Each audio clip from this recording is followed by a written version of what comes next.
En el nombre del Padre, y del Hijo, y del Espíritu Santo. Amén. Ven, Espíritu Divino, manda tu luz desde el cielo. Padre amoroso del pobre, donen tus dones espléndido. Luz que penetra las almas, fuente del mayor consuelo. Ven, dulce huésped del alma, descanso de nuestro esfuerzo, tregua en el duro trabajo, brisa en las horas de fuego, gozo que enjuga las lágrimas y reconforta en los duelos. Entra hasta el fondo del alma, divina luz, y enriquécenos. Mira el vacío del hombre si tú le faltas por dentro. Mira el poder del pecado cuando no envías tu aliento. Riega la tierra en sequía, sana el corazón enfermo, lava las manchas, infunde calor de vida en el hielo. Toma el espíritu indómito, guía al que tuerce el sendero. Reparte tus 7 dones según la fe de tus siervos. Por tu bondad y tu gracia, dale al esfuerzo su mérito. Salva al que busca salvarse y danos tu gozo eterno. Amén. Lectura del libro de los Hechos de los Apóstoles, capítulo 15. En aquellos días, unos que bajaron de Judea se pusieron a enseñar a los hermanos que si no se circuncidaban conforme a la tradición de Moisés, no podían salvarse. Esto provocó un altercado y una violenta discusión con Pablo y Bernabé, y se decidió que Pablo y Bernabé y algunos más subieran a Jerusalén a consultar a los apóstoles y presbíteros sobre la controversia.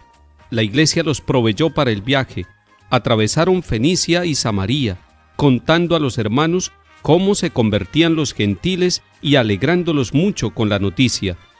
Al llegar a Jerusalén, la iglesia, los apóstoles y los presbíteros los recibieron muy bien. Ellos contaron lo que Dios había hecho con ellos, pero algunos de la secta de los fariseos que habían abrazado la fe intervinieron diciendo: hay que circuncidarlos y exigirles que guarden la ley de Moisés. Los apóstoles y los presbíteros se reunieron a examinar el asunto. Palabra de Dios. Te alabamos, Señor.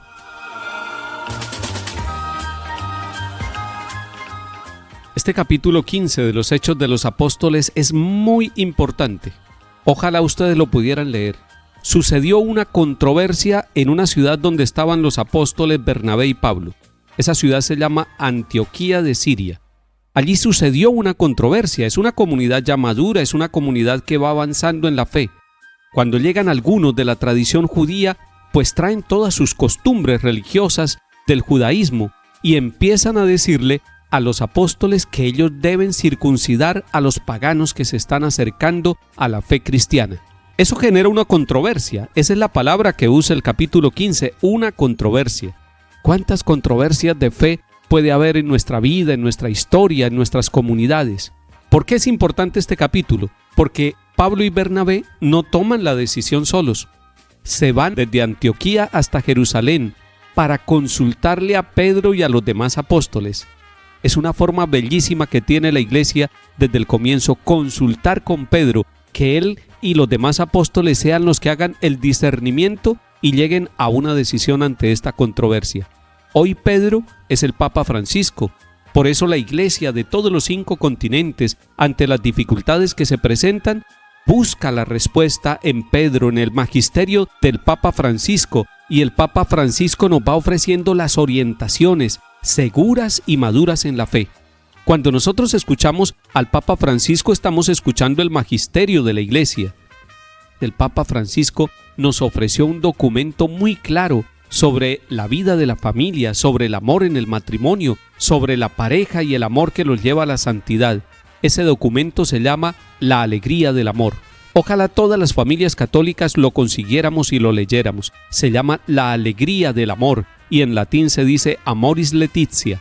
Con este documento el Papa Francisco también está asumiendo varias controversias que hoy en día se presentan en la fe de la familia. Volvamos al capítulo 15 de los Hechos de los Apóstoles. Van Pedro y Bernabé y van acompañados de otros miembros de la comunidad y van subiendo hasta Jerusalén para consultar a los apóstoles.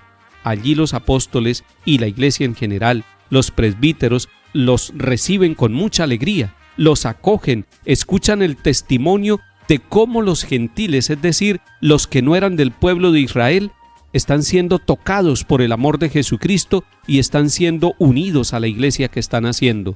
Los apóstoles y los presbíteros se reunieron a examinar el asunto, es decir, a hacer oración y a discernir.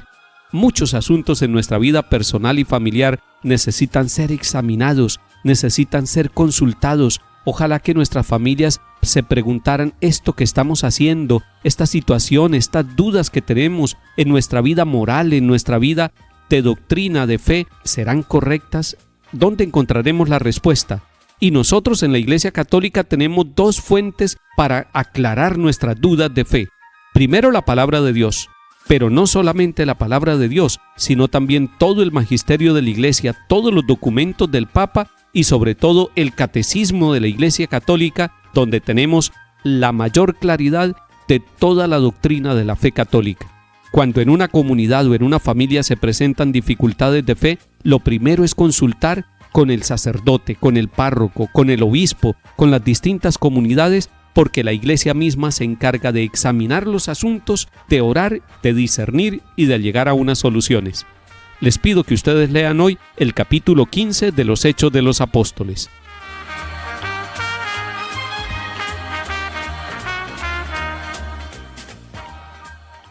Salmo 121. Qué alegría cuando me dijeron, vamos a la casa del Señor. Ya están pisando nuestros pies tus umbrales, Jerusalén. Allá suben las tribus del Señor, según la costumbre de Israel, a celebrar el nombre del Señor. En ella están los tribunales de justicia en el palacio de David.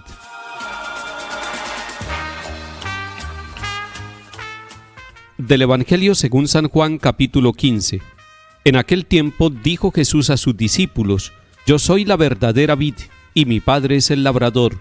A todo sarmiento mío que no da fruto lo arranca, y a todo el que da fruto lo poda, para que dé más fruto. Ustedes ya están limpios por las palabras que les he hablado. Permanezcan en mí, y yo en ustedes. Como el sarmiento no puede dar fruto por sí si no permanece en la vid, así tampoco ustedes si no permanecen en mí. Yo soy la vid, ustedes los sarmientos. El que permanece en mí y yo en él, ese da fruto abundante, porque sin mí no pueden hacer nada. Al que no permanece en mí lo tiran fuera, como el sarmiento, y se seca. Luego los recogen y los echan al fuego y arden. Si permanecieran en mí y mis palabras permanecen en ustedes, pidan lo que desean y se les realizará. Con esto recibe gloria mi Padre, con que den fruto abundante. Así serán discípulos míos. Palabra del Señor. Gloria a ti, Señor Jesús.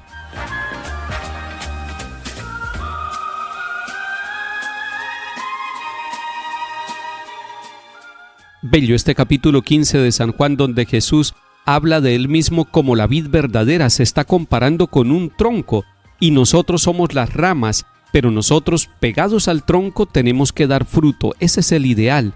Y cuando una rama no está dando fruto, se poda para que dé más fruto. Nosotros somos esas ramas pegadas totalmente al tronco por donde va la savia vital, por donde va la gracia, por donde va el amor, por donde va la misericordia de Dios, para que nosotros, también como ramas pegadas al tronco, demos fruto, fruto de misericordia, de santificación, de alegría, de bendición, esos frutos que hacen que el mundo sea distinto, que nuestras familias sean renovadas. Son los frutos que vienen de estar muy unidos, totalmente confiados al amor de Jesucristo el Señor. Me parece muy importante el versículo 5 de este capítulo 15 que empezamos a leer hoy. Dice, porque sin mí no pueden hacer nada. Esa palabra tiene que resonar en nuestro corazón. Sin mí no pueden hacer nada. Una rama que se despega del tronco no puede dar fruto, es imposible. Por eso nosotros estamos llamados a permanecer en la comunión, en la unidad con Cristo, con la Iglesia y con los demás. Nosotros, cada uno por su lado, creyendo que somos muy inteligentes, creyendo que tenemos muchas capacidades, no podemos dar fruto. Y si damos fruto, no es un fruto que glorifica al Padre. Entonces nosotros podemos caer en el egoísmo, en el orgullo, sintiendo que nosotros somos capaces de dar ese fruto. El versículo 5 nos hace un llamado de atención y nos pone a nosotros en alerta permanente, porque sin mí no pueden hacer nada. Es unidos a Cristo como nosotros damos fruto. En Él queremos fructificar para gloria de Dios Padre, porque Él nos ha dicho: yo soy la vid verdadera y mi Padre es el labrador. Que el Señor nos dé la gracia de permanecer en Él y Él en nosotros. En el nombre del Padre, y del Hijo, y del Espíritu Santo. Amén.